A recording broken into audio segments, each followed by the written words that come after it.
수능 특강 갈래복합 곡 6번 이모라고 하는 작품을 진행을 할게요. 일단 작품 제목을 통해서 내용에 대해서 먼저 잠깐 살펴보시면 작품의 제목이 지금 뭐라고 나와 있냐면요, 이모라고 나와 있습니다. 이 이모라고 하는 작품은 말 그대로 주인공이 이모예요. 가족 관계상 이모라고 하는 단어가 누구를 지칭하는지는 알고 계실 텐데, 이 주인공이 이모가 살아가는 환경이 어떤 환경이냐면 가부장적인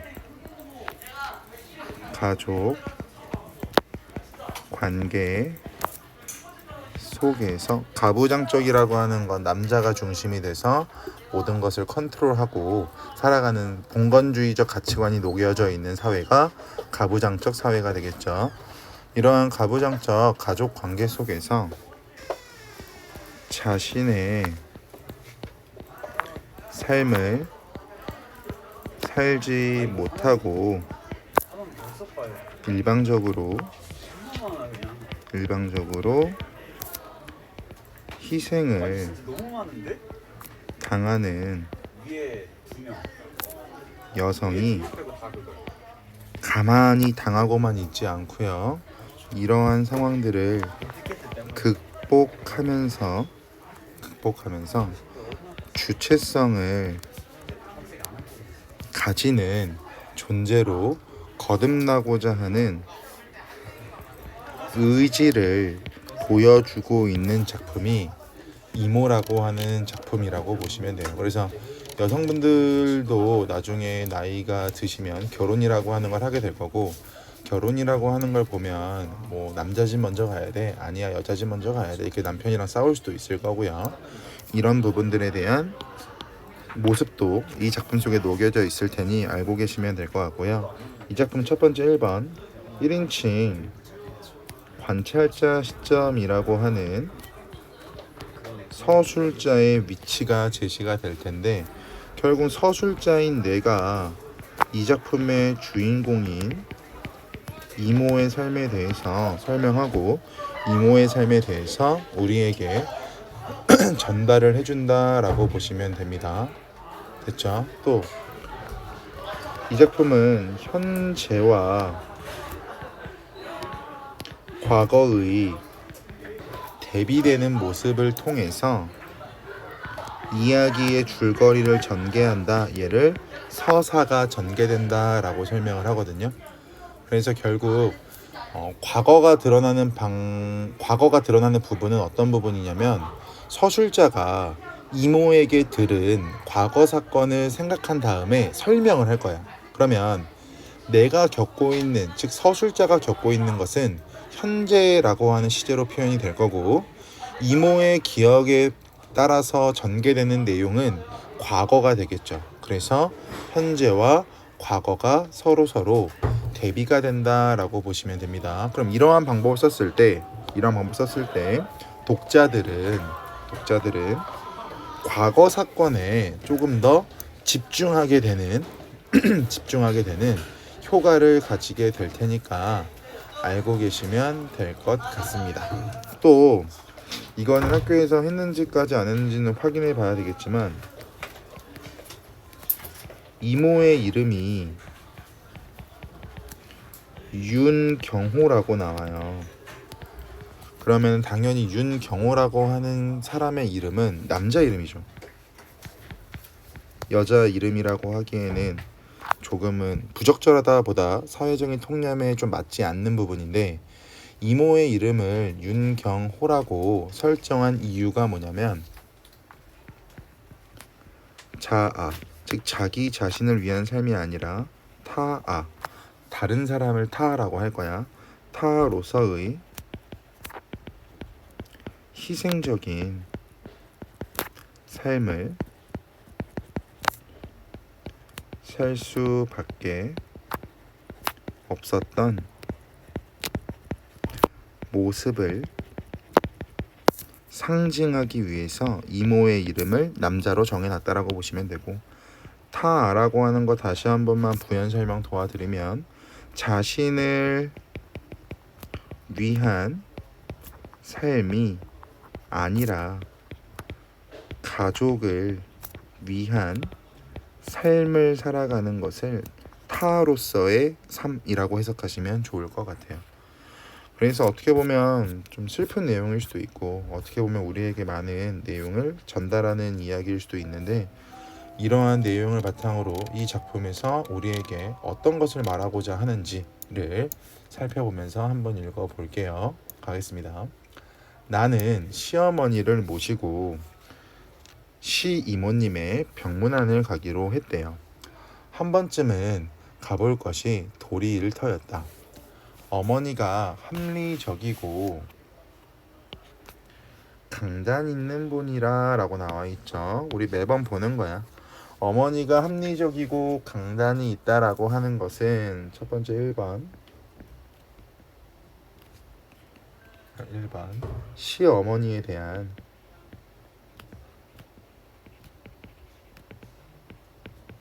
나의 평가가 나오고 있는 부분이고, 서술자의 평가. 2번 어머니에 대한 평가 또는 어머니가 가지고 있는 성품에 대해서 돌려서 말하지 않고 대놓고 말하고 있으니까 직접적 제시가 나타나고 있다. 직접 제시, 간접 제시라고 해서 소설에서 인물 성격 제시 방법이 나뉘어지는 건 여러분들이 알고 계시겠죠? 그 내용을 보고 있다라고 보시면 됩니다. 적잖이 의지가 되었다. 어머니는 길도 복잡하니까 택시를 타자고 했고, 택시를 타고 가던 중에 시이모님이 어디가 아프신지 묻자 췌장암이라는 간단한 대답이 돌아왔다. 어느 정도 진행이 되었는지 전이는 안 되었는지 물어보려고 하다가 묻지 않았답니다. 왜 묻지 않았냐면 어머니의 얼굴을 보고 그만두었대요. 그럼 여기서 말하는 어머니의 얼굴을 보고 질문을 그만하였다라고 하는 건 시어머니의 병세가 조금은 위독하다라고 하는 것을 우리가 짐작할 수 있겠죠. 시어머니의 병세가 위독하다.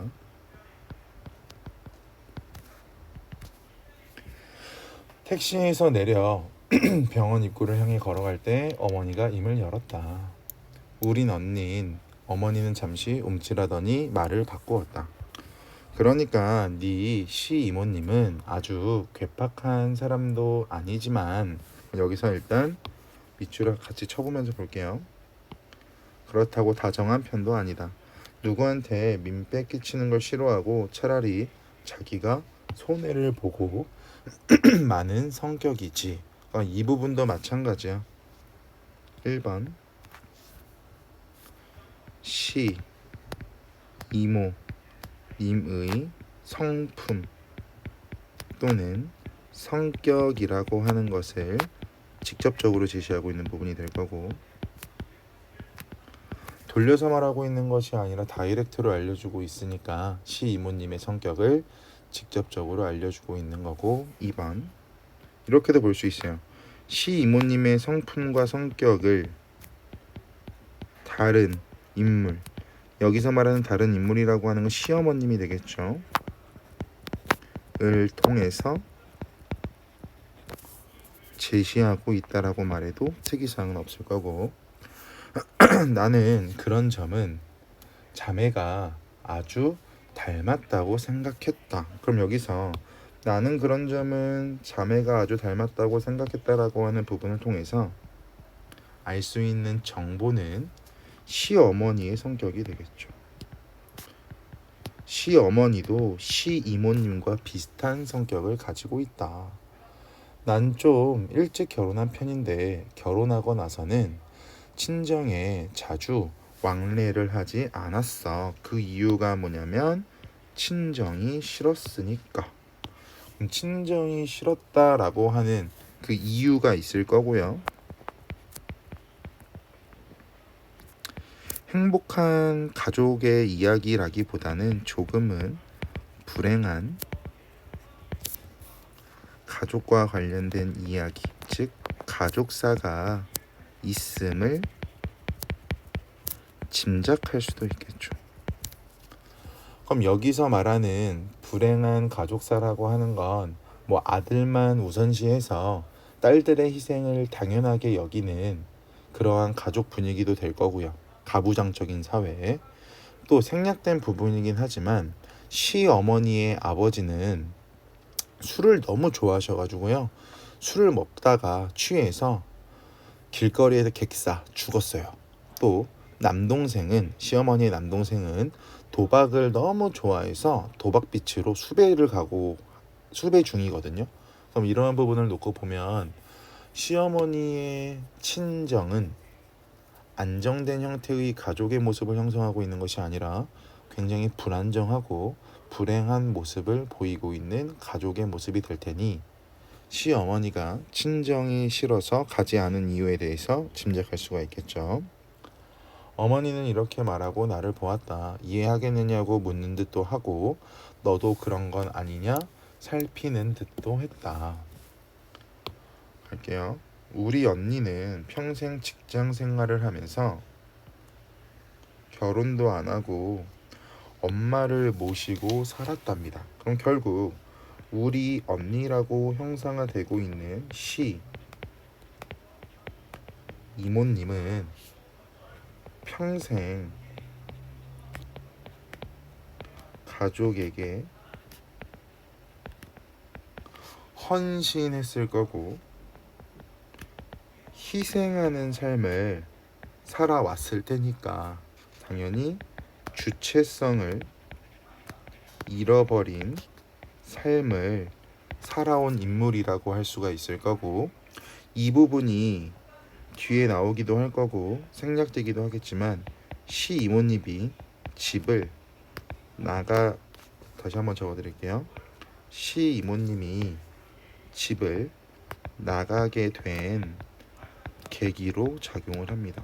생각해 보세요. 여러분들이 지금 집에서 살고 있는데 여러분들의 삶이나 여러분들의 생활을 존중받지 못하고 여러분들 가족 구성원을 위해서 생활을 하고 있다라고 생각을 한다면 여러분들은 내가 왜 살지? 내가 이러고 무엇을 얻을 수 있어서 이러고 살고 있지라고 하는 부정적인 생각을 하게 될 거야. 그렇게 되면 여러분들도 가출이라고 하는 선택을 할 수가 있을 거고 그 집에 경철이 녀석이 여기서 말하는 경철이 녀석이라고 하는 사람이 누구냐면 시 이모의 남동생이라고 보시면 돼요. 이 시 이모의 남동생이 바로 시 이모의 삶에서 가장 문제가 되는 사람이라고 보시면 됩니다. 생각해 보세요. 경철이라고 하는 남자는 가부장적 사회 제도에서 마치 왕처럼 군림했을 겁니다. 그렇기 때문에 평생을 시모는 직장 생활을 하면서 경철이 뒷바라지를 하며 살았을 거야. 얼마나 화가 나고 얼마나 짜증이 났겠어요. 그러니까 네 시의 삼촌 말이다. 그러니까 네 시의 삼촌 말이다. 걔가 가끔 들락거렸는데 걔가 돈 사고 치면 그래. 이제 너한테 못할 말이 뭐가 있겠냐. 그러면 언니는 몇 번 물어주고 그랬지. 결국 시 이모는 위에 시 외삼촌이라고 나와 있으니까 이 단어를 사용할게요. 시 외삼촌의 도박 빚을 감당하는 삶을 살아갔다라고 할 수 있을 거고 잘못은 다른 사람이 하고 늘 책임은 시 이모가 져야 되는 상황이었으니까 시 이모는 당연히 부정적일 수밖에 없겠죠. 그리고 앞에서 우리 언니 앞에 가로 열어보시고 그러다가 라고 하는 뒤에서 가로를 닫아보시면 지금 괄호를 열고 가로 닫은 부분은 과거의 가족의 이야기, 가족의 역사를 요약적으로 제시하고 있는 부분이 된다라고 할 수가 있겠죠. 결국 시 이모의 역할은 가장 역할이 됐을 거고요. 모든 책임을 지고 있으니까 우리는 어느새 엘리베이터 앞에 도착을 했다. 환자복을 입은 서너 사람이 우리와 함께 엘리베이터에 탔다. 어머니는 엘리베이터에서 내린 후 다시 이야기를 이어나갔다. 그럼 어머니가 엘리베이터에서 내린 다음에 다시 이야기를 한 이유는 엘리베이터엔 다양한 사람들이 들어가 있었을 겁니다. 그래서 낯선 사람들 앞에서 가족 이야기를 하지 않으려고 하는 시어머니의 모습도 알 수 있을 거고, 그게 재작년인가 그런데 갑자기 언니가 편지 한 장만 써놓고 사라졌다. 편지 한 장 체크해 보실까요? 그럼 여기서 여러분들이 파악해야 되는 건 이 편지 한 장이 가지고 있는 의미를 여러분들이 파악을 하셔야겠죠. 이 편지 한 장은 뒤에도 나오겠지만 어떤 의미를 가지고 있냐면 주체적인, 같은 말, 자신의 삶을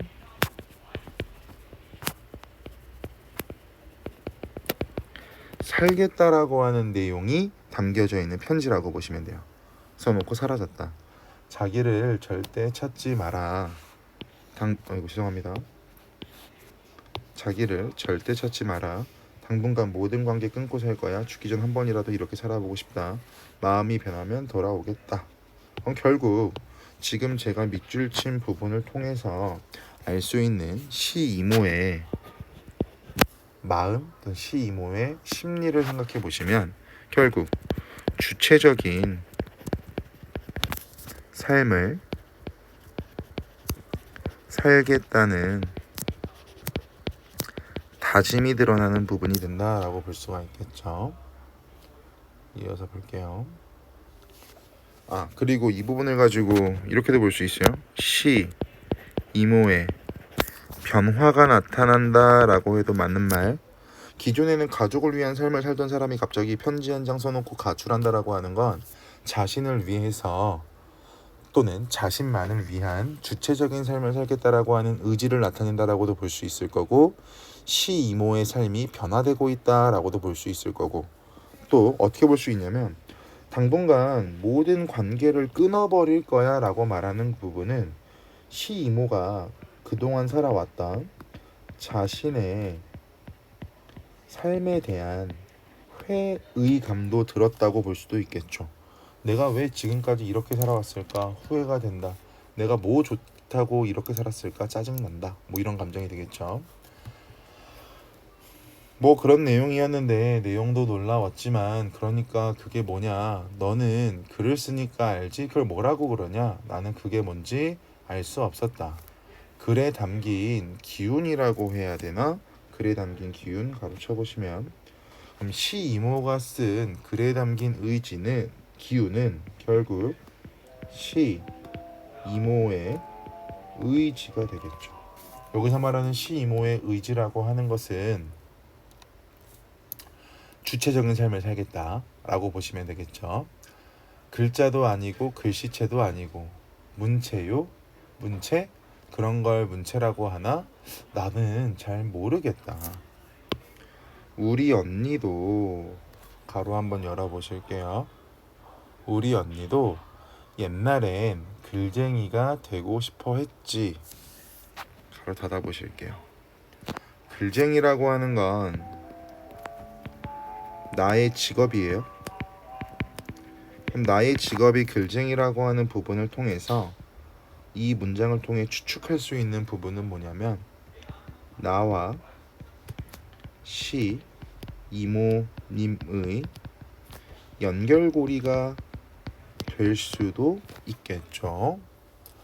널 보면 반가워할지도 모르겠다. 아무튼 언니 편지를 읽는데 문체인지 뭔지에 깃들어 있는 마음이나 기분 같은 게 으스스하게 느껴지는데 라고 나와 있는데요.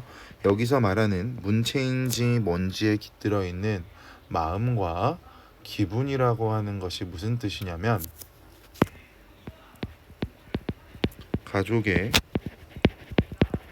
얽매여 살던 삶에서 벗어나고 굉장히 자유롭고 주체적인 자신을 위한 삶을 살겠다라고 하는 의지가 되겠죠. 또는 얘를 결연함이라고도 설명합니다. 됐죠?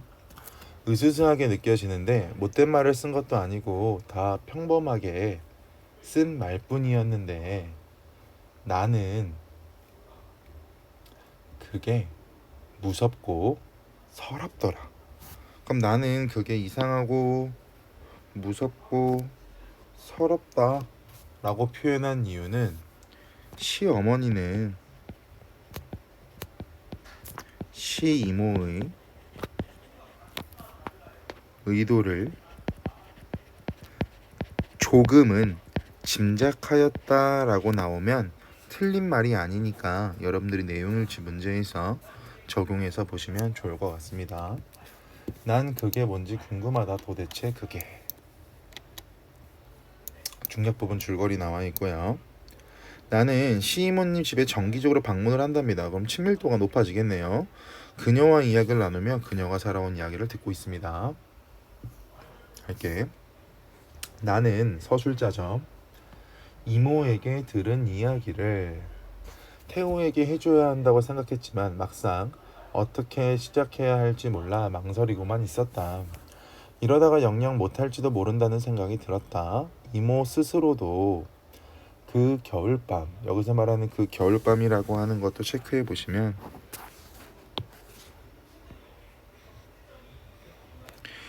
이 그 겨울밤이 어떤 겨울밤이냐면 구두로만 설명드릴게요. 이모에게 호감을 가지고 있던 과 동기가 있었어요. 남학생. 근데 그 과 동기 남학생의 손바닥을 담뱃불로 무의식적으로 이제 지진 사건이 발생한 게 그 겨울밤이에요. 그래서 그 겨울밤에 시이모가 자신에게 호의적이었던 또는 호감을 가지고 있던 과 동기 남학생 손바닥을 무의식적으로 담뱃불로 지진 일이, 그러니까 담뱃불로 지지다라고 표현을 하죠. 그 일이 시이모 머릿속에 각인된 사건 중에 하나라고만 인지하시면 됩니다. 그 겨울밤에 대해 몇 번이나 되풀이 이야기를 했고 얘기할 때마다 뭔가 조금 달라진 것 같지 않느냐고 물었고 나도 그런 것 같다고 대답을 했다. 어쩌면 기억이라고 하는 것은 매번 말과 시간을 통과할 때마다 살금살금 움직이고 자리를 바꾸도록 구성되어 있는 건지도 모르겠다. 그럼 결국 이 글을 통해서 알 수 있는 서술자의 생각을 하나 알아보시면 서술자는 기억이라고 하는 요소는 고정불변이 아니라 상황에 따라서 매번 달라지는 것 중에 하나다라고 생각을 했대요. 별건 아니고요. 중요한 것도 아니고. 마지막으로 그녀를 방문했을 때 그녀는 몹시 쇠약해져 한 번에 몇 마디씩 밖에 하지 못했다. 그때 그녀가 한 말들은 또 이전과 한 말들과 조금 달랐다. 나도 애초에 이렇게 생겨 먹지는 않았겠지. 불가촉민처럼. 여기서 말하는 불가촉천민이라고 하는 것은 접할 수 없을 정도의 천민이란 뜻이거든요. 여기 나와 있는 불가촉천민이라고 하는 건 접근할 수 없을 정도의 천민, 즉 가장 낮은 신분을 살아가는 사람을 불가촉천민이라고 하는데 시이모님, 그 앞에 나온 나라고 하는 게 시이모님이죠. 이 스스로를 불가촉천민이다 라고 표현을 하고 있으니 이 불가촉천민이라고 하는 단어를 통해서 표현하고자 하는 시이모님의 의도를 파악하셔야 될 겁니다. 결국 시이모님은 자신의 삶에 대한 인식을 불가촉천민이라고 인식하고 있다. 즉 자신을 누구도 접촉할 수 없는, 누구도 접근할 수 없는 천민에 빗대어서 자신의 삶에 대한 인식을 표현하고 있다. 아무에게도 가닿지 못하게 내 탓도 아니고 세상 탓도 아니다.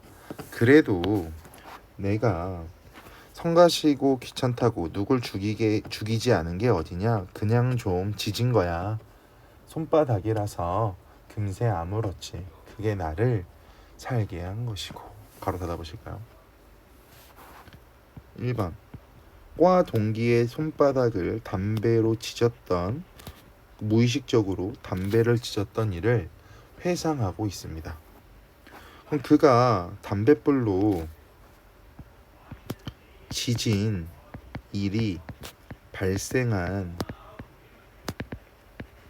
이유를 추측해 보면 주체적인 삶을 살지 못하고 가족을 위한 삶만 살았던 사람이에요. 그럼 그 사람은 당연히 상대방의 호의를 받아들일 마음에 여유가 없었겠죠. 그러니까 내가 좋다는데, 나를 좋아한다는데 내가 처한 환경에서 그 사람과 연애할 수 있는 정신이 없었다라고 생각하는 거죠. 그리고 그게 나를 살게 한 거고 라고 나와 있는 부분이 있죠. 그러니까 이모는 자기가 늘 피해자라고 생각했을 거야. 가족 때문에 자신의 삶이 없는 피해자. 하지만 자신 또한 다른 사람에게 피해를 주는 가해자라고 하는 것을 깨달았기 때문에 자살하지 않고 지금까지 살게 한 이유 중에 하나가 되었다. 이런 식으로 보시면 됩니다. 그녀는 내게 입술에 물을 죽여달라는 손짓을 했고 나는 거제에 보리차를 묻혀 그녀의 입에 대주었다. 여긴 책도 없는데 목이 마르구나. 그녀는 어린 강아지처럼 눈을 감은 채 물을 빨았다. 그런데 그게 뭘까? 나를 살게 한 그 고약한 게. 됐어요? 여기서 그런데 그게 뭘까? 나를 살게 한 그 고약한 게라고 하는 건 지금까지 시이모의 삶은요, 가족을 위해서 희생만 하고 살아왔어요. 하지만 유일하게 다른 사람에게 손바닥에 담배불로 지지는 잘못을 저질렀죠. 그래서 이 대사를 통해서 이모는 그동안 자신이 피해자다라고 하는 피해 의식에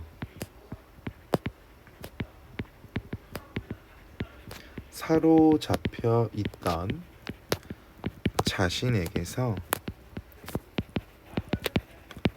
벗어나고자 하는 의도를 표현하기 위한 회상하는 장면 또는 과거의 삶을 떠올리고 있는 모습이라고 보시면 되겠죠.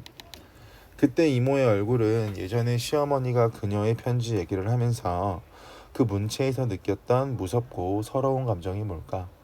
골똘히 생각하던 표정과 닮아 있었다. 그녀는 이내 잠인지 혼수인지 모를 상태에 빠졌고 시어머니가 병상을 지키고 있던 다음날 새벽에 숨을 거두었다. 그녀의 아파트 보증금과 통장에 남은 현금은 그녀가 유언장에 써놓은 대로 상속이 되었다. 원래는 우선순위인 시외할머니에게 3분의 1, 시어머니에게 3분의 1, 태우와 내게 3분의 1을 상속한다고 지정해 놓았다. 시외할머니는 우리가 합의해서 맏딸의 유산 전부를 외아들의 빚을 갚는데 쓰기를 바랬지만, 여기 나와 있는 시외할머니라고 하는 인물은 여자보다 남자가 짱이야 라고 하는 남아 선호 사상에 잡혀있는 인물이라고 볼 수 있을 거고, 이어서 볼게요. 바랐지만 시어머니는 단호히 거절하고, 여기서 말하는 시어머니는 단호하게 거절하고부터 보자. 우리가 그토록 사양하는데도 우리 부부 통장에다가 이모 유산을 입금했답니다. 가로 닫아 보실까요?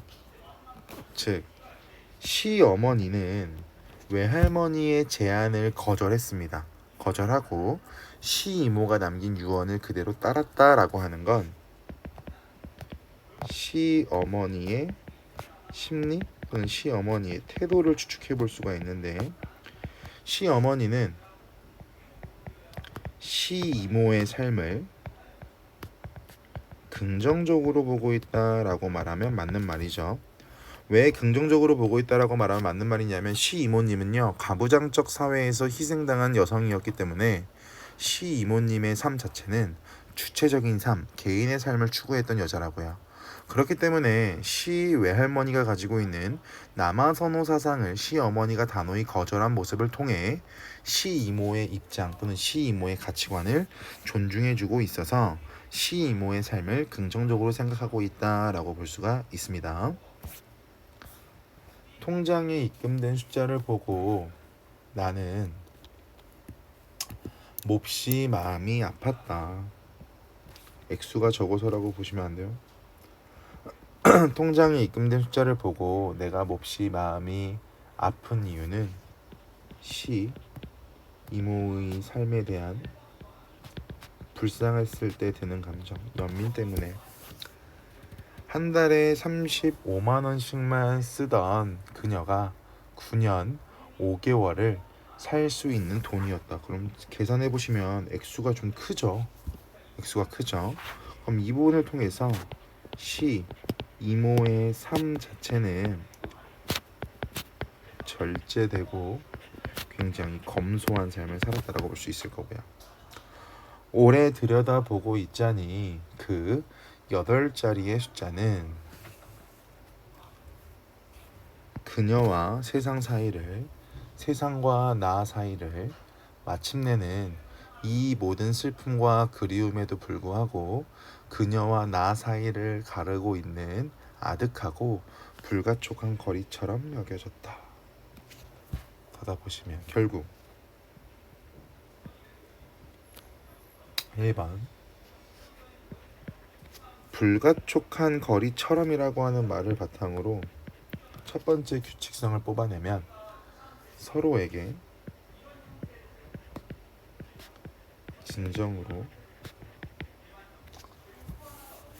진정으로라고 하는 건 서로서로를 이해한다, 서로서로를 공감한다죠. 또는 온전하게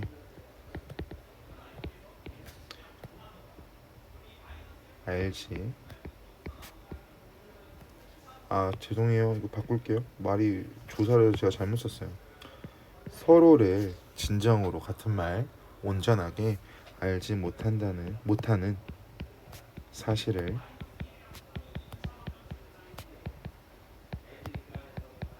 깨달았다라고도 볼 수 있을 거고요. 2번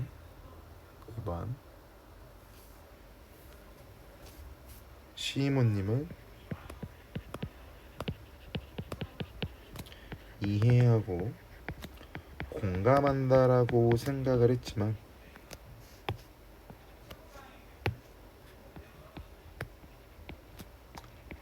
실제로는 불가능하다는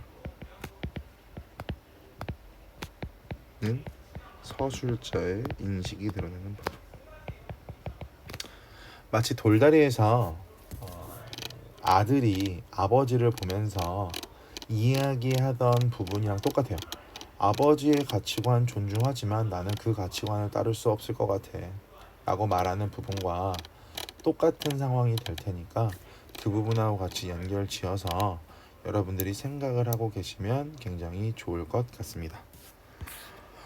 여기서 아까 봤던 것 중에 중요한 것들만 다시 한번 더 정리하고 들어가시면 정리하시면 아까 그 겨울밤에서 이모가 남학생을 담뱃불로 지진다라고 했잖아, 얘들아. 그 사건을 가지고 뭐라고도 설명하냐면 시 이모의 삶의 방향을 바꾸게 한 사건이 된다라고 말해도 맞는 말이에요. 이게 왜 그러냐면, 어디 때문에 그러냐면 여기에요. 자신이 늘 피해자라고만 생각했던 사람이 내가 또 가해자라고 하는 걸 깨달았죠. 그렇기 때문에 이 깨달음을 바탕으로 시이모의 삶의 방향이 바뀌게 되었고, 다른 사람을 위한, 즉 타자를 위한 삶을 살다가 주체성을 가지고 살아가는 개인적 존재로의 지향하는 삶을 추구하였다라고 하는 측면에서 담뱃불로 과 동기 남학생을 지진 그 상황은 굉장히 중요한 부분이 될 거예요. 그리고 앞에 나왔던 이 편지 한 장이라고 하는 건 주체적인 자신의 삶을 살겠다. 그리고 아까 말했던 것처럼 나는 이전의 삶과 단절하겠다라고 하는 것을 선전포고하고 있다라고 해도 특이사항은 없는 거니까 같이 연결해서 알고 계시면 좋을 것 같습니다. 여기까지가 갈래복학 6강에 나오는 이모였습니다.